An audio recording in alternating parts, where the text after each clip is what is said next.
अस्सलाम वालेकुम एवरीवन। तो कैसे हैं आप सब लोग? उम्मीद करता हूँ खैर खैरियत से होंगे। तो जी आप सब लोगों की दुआओं की वजह से आपका भाई खैर खैरियत से आपके सामने बैठा हुआ है। ठीक है, आज थंबनेल से तो आपको अंदाजा हो गया होगा हम किस चीज के बारे में व्लॉग बना रहे हैं। ठीक है, आज हम बात करने वाले हैं अवैध सत्तार, यानी कि मैं अपने बारे में अपनी सारी प्रॉपर स्टोरी बताने लगा हूँ। बहुत से लोगों के मुंह से आप लोगों ने सुनी होगी, बहुत से पॉडकास्ट में मैंने अपने मुंह से बताई है, बट इसका मकसद ये है कि मैं प्रॉपर बताऊंगा शुरू से लेके अब तक। ठीक है, जब मैं पैदा हुआ तब से लेके अब तक अपना पूरा व्लॉग बना के आप लोगों को दिखाऊंगा। ठीक है, स्टार्ट करने से पहले बिस्मिल्लाहिर्रहमानिर्रहीम पढ़ लेते हैं। तो चलो जी स्टार्ट करते हैं। मैं अवैध सत्तार, ठीक है, जिला लाहौर में पैदा हुआ। 2004 में पैदा हुआ था 20 जुलाई को। ठीक है, मेरे से छोटे मेरे दो भाई हैं, प्रॉपर 3 भाई हैं और एक बहन है। माशाल्लाह बहन तो मैरिड है, 3 भाई हैं और एक मामा है।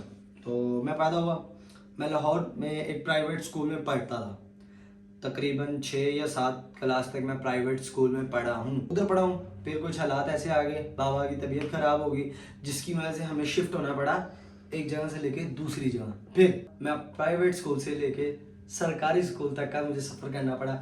आपका भाई एक सरकारी स्कूल में एडमिशन हो गया। ठीक है, उधर ना कोई दोस्त, न्यू न्यू गया था, ना कोई दोस्त ना कुछ, ये वो सब कुछ। जाता सुबह काम करना, अपना पढ़ाई करनी, शाम को वापस। ठीक है, घर आ जाना। बाबा मेरे की तबीयत ख़राब हो चुकी थी, वो दिल के मरीज़ थे। ठीक है, दिल के मरीज़ थे, उनके 2 दिल के वाल बंद थे और जिगर का मसला था उनको। अल्लाह ताला उनको जन्नत में नसीब घर दे। ठीक है, आमीन। उनको ये मसला था। ठीक है, उन्होंने फिर भी हिम्मत नहीं हारी। उन्होंने हमें पढ़ाने के लिए उन्होंने क्या क्या काम नहीं किया। वो दिल के मरीज़ थे, फिर भी वो भारी काम करते थे। उनके पास एक टांगा रेडी, मतलब खोता रेडी नहीं जिसको हम कहते हैं पंजाबी ज़ुबान में, वो थी, जिस पे वो काफ़ी ज़्यादा सामान लोड करके, मतलब कभी रेत कभी बिजली ये वो सब कुछ लोड करके एक जगह से दूसरी जगह छोड़ के आते थे, जिसके वो पैसे लेते थे। ठीक है, उसी हालत में अगर कोई बंदा उस हालत में काम करे बहुत मुश्किल है। उन्होंने फिर भी उस हालत में हिम्मत नहीं हारी और काम किया। ठीक है, काम करके हमें पढ़ाया, वो भी अपना काम जारी रखते थे। बट एक दिन ये हुआ कि उनकी तबीयत काफ़ी ज़्यादा ना ख़राब होगी, खांसी आना, जिस्म में दर्द, ये वो सब कुछ ना, इतनी तबीयत उनकी ख़राब हुई, उनको हॉस्पिटल एडमिट होना पड़ा। फिर तकरीबन ज़्यादा नहीं, लगातार वो 2 महीने हॉस्पिटल एडमिट रहे और इन 2 महीनों में हम 4 बहन भाई अकेले घर में। ठीक है, तब मैं भी, तब इतना बड़ा नहीं था, मैं भी इतना, मतलब माइंड मेरा बड़ा नहीं था बड़ों की तरह, ये वो सब कुछ, तब मैं भी छोटा था। उनको अपने, हम 2 महीने अकेले अपने घर रहे हैं और 2 महीनों में अपने बाबा से मुलाकात नहीं हुई। ठीक है, वो 2 महीने वो हॉस्पिटल एडमिट रहे हैं। फिर एक दिन ये होता है कि हम बैठ के ना सपारा पढ़ रहे थे, तो उधर मम्मा का फ़ोन आता है, इस तरह बाबा के लिए दुआ करना। ठीक है, परेशानी हुई, टेंशन के यार, मतलब क्या, ये इमरजेंसी फ़ोन आना, ये मतलब। फिर जब हम घर गए, ठीक है, मैं तो घर गए तो अम्मा का फ़ोन आया, इस तरह ना बाबा की डेथ हो गई है। तब हम चारों बहन भाई घर पे थे, चारों बहन भाई घर पे थे। कुछ समझ नहीं आ रहा क्या करना है क्या नहीं, मतलब बताना नहीं ना आ रहा। तो फिर मामू आए, उन्होंने आके मिले के गए अपने घर। ठीक है, फिर बाबा को घर ले गए, कि वो मतलब कुछ इतनी समझ नहीं थी, बचपन था तब, चले गए वो इस दुनिया से। मतलब याद करते रहे काफ़ी देर तक। फिर ये हुआ कि साथ साथ स्टडी, फिर मेरा जो बचपन था ना वो एक बड़ेपन में बदल गया। अपने बहन भाइयों के लिए मैं एक बड़ा, मतलब उनके लिए बड़ा भाई बन गया। उनको लेके चलना, जो बाप की जिम्मेदारी थी वो जिम्मेदारी मेरे पे आ गई। ठीक है, सब कुछ उनको उम्मीदें थी मेरे पे। ठीक है, मेरा बचपन इस सिलसिले में ज़ाया हो गया, मतलब कोई खुशी नहीं, कोई कुछ नहीं। ठीक है, बस बाबा को याद करते रहना, अपनी स्टडी करना और साथ साथ जॉब करना। मेरा फिर ये बचपन हो गया था, मतलब दिन में मैं स्टडी करता था, रात में मैं जॉब पे जाता था। ठीक है, और इस तरह करके मैंने अपना मैट्रिक क्लियर किया। अपने घर के अखराजात, और मेरे जो मामू हैं, ठीक है, उनका शुक्रिया जिन्होंने हमें अपने घर पे रखा। कोई बिल नहीं, कोई किराया नहीं, कुछ नहीं, बस हमने खुद अपना कमाना और घर का अखराजात चलाने, बस उनका शुक्रिया अदा करता हूँ जिन्होंने हमें मुश्किल वक्त में हमारा साथ दिया, वरना आजकल के लोग कोई भी नहीं करते। ठीक है, फिर जब मैंने मैट्रिक कर लिया, फिर मेरा ये था कि चलो यार मैट्रिक भी कर लिया, एज भी हो गई है 18 साल, तो कोई ना अच्छी जॉब मिल ही जाएगी। तो शनाख्ती कार्ड भी बनवा लिया था। तो पाकिस्तान में यही है कि आप जहाँ भी जाओगे आपको यही कहेंगे भाई अपना शनाख्ती कार्ड लेके आओ, आपको जॉब पे रख लिया जाएगा। तब मैंने काफ़ी ट्राई किया, बट मेरा शनाख्ती कार्ड नहीं था, मुझे जॉब नहीं मिली। मैट्रिक मैंने कर लिया था। फिर मैंने अपनी वालदा को लिया, मैंने कहा चले अब शनाख्ती कार्ड बनवाने जाते हैं। उनको मैं ले गया बाइक पे, एक टूटी सी बाइक थी हमारे पास, बैठे, ठीक है, हम जा रहे हैं रोड पे, एक्सीडेंट, कोई 10-20 की स्पीड थी मेरी और मैं, ये रोड ऊपर वाली साइड होती है, हम रोड के नीचे वाली साइड पे थे, ठीक है। पता नहीं झटका लगा है, पता नहीं क्या हुआ है, बुरखा चैन में है, कुछ भी समझ नहीं आई, वो गिरी हैं और ऐसे ऊंचाई ज़मीन नीचे को जा रही, वो गिरी और वो गिरती गई। और जब मैंने उनको जाकर उठाया, मैंने वाइट सूट पहना था और मेरा वो लाल हो गया था पूरा, उनके पीछे दिमाग से इतना खून निकला। सर्दियों के दिन थे, वो हॉस्पिटल एडमिट हो गई, ठीक है। अभी एक नई टेंशन थी कि यार ये क्या हो गया, मतलब जॉब के लिए जा रहे थे, कुछ अच्छा करने जा रहे थे, आगे से ये क्या हो गया। फिर तकरीबन वो 2 महीने बेहोश रही हैं। डॉक्टरों ने कहा था अगर होश आ गई ठीक है, वरना ऑपरेट करना पड़ेगा।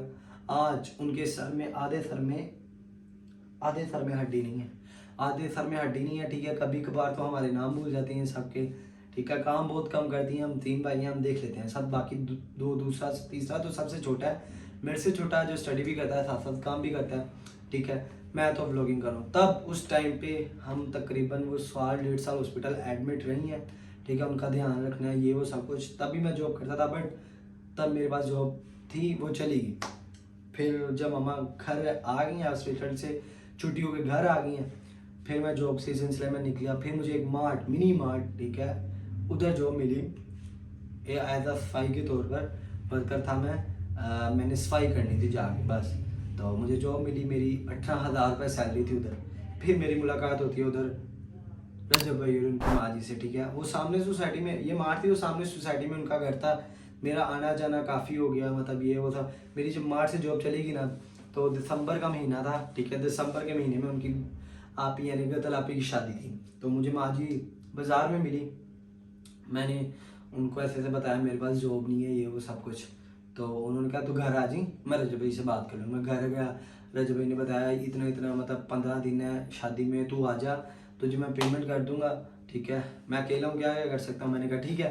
तब मैं उनके पास चला गया, उनके पास गया, उन्होंने मुझे रख लिया, मुझे सैलरी दी, मैंने उनके साथ काम किए, गजल आपी की शादी की। अब गजल आपी की शादी हो गई, उन्होंने पैसे दे दिए। वो कहते हैं अब ना कहीं और शिफ्ट हो रहे हैं, मतलब जिधर उन्होंने ब्लॉगिंग स्टार्ट की थी, जो सामने पार्क वाला घर था, उधर वो शिफ्ट हो रहे थे। उन्होंने मुझे कहा मेरे साथ आ जा, ठीक है, तेरी सैलरी बढ़ा देता हूँ, मतलब तुझे इतनी सैलरी देता हूँ, तू आ जा, ठीक है। और तब मेरे पास जॉब भी नहीं थी, चला गया। फिर उसके बाद उन्होंने आस्ता आस्ता यूट्यूब शुरू कर दी, मैं उनके साथ ही था। यूट्यूब से मतलब लेके उनके घर के सफ़र तक, मतलब चलता चलता चलता चलता चलता फिर ये हुआ कि मतलब मेरा जब गुजारा मुश्किल होना हो गया, फिर मैंने छोड़ दिया, ठीक है।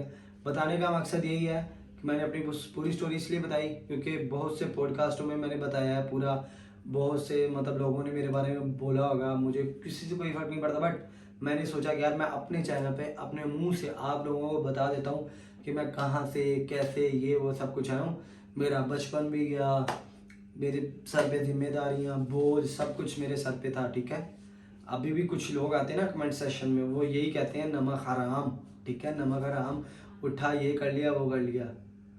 तुम लोग इमेजिन भी नहीं कर सकते मैंने क्या क्या देखा, ठीक है। अब बहुत से लोग ये भी आगे कहेंगे ये भी कॉपी कर रहा है, ठीक है, बट मेरा अल्लाह देख रहा है मुझे, मैं झूठ बोल रहा हूँ सच बोल रहा हूँ। आते हो फोन के कमेंट सेशन में और चले जाते हो, ये तकलीफ़ मुझे तो होती है, बट मेरी वालदा जब कमेंट्स पढ़ती है ना रात को, तो उनको भी ये चीज़ की तकलीफ़ होती है कि नहीं यार, अगर एक बंदा, मेरा बेटा मेहनत कर रहा है तो कितनी बुरी बात है। अब मैं एक बात बताता हूँ, अगर तुम लोगों में से कोई भी जो कमेंट सेशन में आके बकवास करता है, मेहनत कर रहे हो, तुम्हारे घर में आके तुम्हें कोई गालियाँ बक के जाए, तुम्हें कि नमक हराम बात सुनिए वो सब कुछ, तुम्हारे माँ बाप को कैसा फील होगा मुझे ये बताओ। होगा कि नहीं होगा? होगा ना। खुदा के लिए मेरे हाथ जुड़े हैं, छोड़ दो, मेरा पीछा छोड़ दो, बस हो चुकी है मेरी, अब मुझसे बर्दाश्त नहीं होता। तुम लोगों ने व्लॉग्स नहीं देखने, ना देखो, ना देखो। मैं नहीं ये कह रहा कि मेरे व्लॉग्स देखो, मेरा ये नहीं देखने ना देखो, बट इस तरह कमेंट सेशन में आके ये ना करो। मैं दूसरे लोगों की तरह अपने कमेंट्स ऑफ नहीं कर सकता, ठीक है। जो व्लॉग डाल तो देते हैं, ठीक है, बट बाद में आके अपने कमेंट्स ऑफ कर देते हैं। उनमें इतनी हिम्मत नहीं है कि अपने कमेंट ऑन रहने थे, रखे ना अपने कमेंट ऑन है, बाद में बंद क्यों करते हैं? जब लोगों के खिलाफ बातें कर लेते हैं तो बाद में कमेंट्स क्यों ऑफ करते हैं? जब उनमें इतना पानी नहीं है तो क्यों वीडियो बनाते हैं लोगों के खिलाफ, ठीक है। मैं नहीं कमेंट्स ऑफ कर सकता, बाकी जो लोग प्यार करते हैं उनके लिए लव यू। बताने का सिर्फ मकसद इतना ही था कि भाई मैं यहाँ से शुरू हूँ और यहाँ तक हूँ, अभी मेहनत जारी है, इंशाल्लाह अल्लाह ताला ने साथ दिया तो आगे भी आपको बताऊँगा, दिखाऊँगा कि किस किस मुकाम पर मैं जाऊँगा। जो बोलता है मेरे बारे में उसको भाई बोलने दो, ठीक है। आप लोग अपने भाई को सपोर्ट करें, मेरे लिए यही बहुत काफ़ी है। जो सपोर्ट करते हैं दिल से, उनको दिल से लव यू। जो हेट भी करते हैं उनको भी लव यू। अल्लाह ताला उनको भी हिदायत दे। बाकी इसी तरह अपने भाई को सपोर्ट करते रहें। स्टोरी तो मैंने अपनी बता दी, मतलब इसी तरह आया हूँ, यहाँ चला हूँ, ये किया वो किया। अल्लाह ताला ने हीला बनाया, वसीला बनाया रजब भाई को, की वजह से मैं इस मुकाम पे हूँ, ठीक है। बाकी हाथ जोड़ के मेरी रिक्वेस्ट है कि जो लोग नीचे कमेंट सेक्शन में आके बोलते हैं ना, वो जान छोड़ दे, बस ना देखें व्लॉग। भाई तुम लोगों को बुरा लगता हूँ, ना देखो व्लॉग, जो भी है छोड़ो। बाकी इंशाल्लाह मुलाकात होती है नेक्स्ट व्लॉग में। अगर आपको ये व्लॉग या स्टोरी सिंपल जो भी अच्छा लगा और लाइक करें, सब्सक्राइब करें, बेल आइकन प्रेस करें। मिलते हैं आपको नेक्स्ट व्लॉग में, तब तक हमें इजाज़त दें। अल्लाह हाफिज़।